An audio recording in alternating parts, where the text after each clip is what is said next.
Let's talk about the belt system from Create. Belts are going to be your primary method of moving materials around your factory.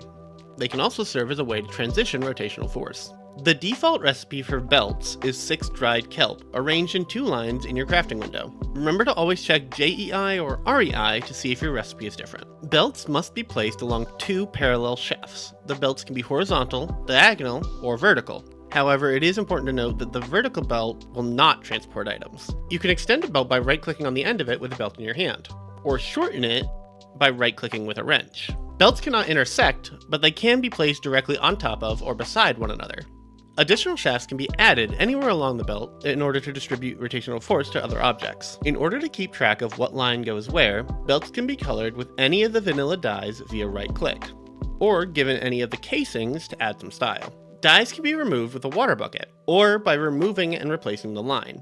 There are also tunnels, which can be used to either prevent items from falling onto the belt, used as additional decoration, or used for item sorting, which will be covered in another video. Adding items to a belt can be done via hopper, chute, or funnel, or can be dropped onto the belt directly. The amount of items in a stack on the belt will vary depending on what method you use. Mobs and players can also be moved by the belts, but if you wear the copper diving boots, you can stand on the belt without moving. Items that reach the end of the belt will do one of 2 things. With a block in the way, they will stop and back up the line, eventually preventing new items from being added. With no block in the way, the item will just go flying off the end, with different distances based on speed. Belts placed diagonally can be used to launch items, again with distances based on speed.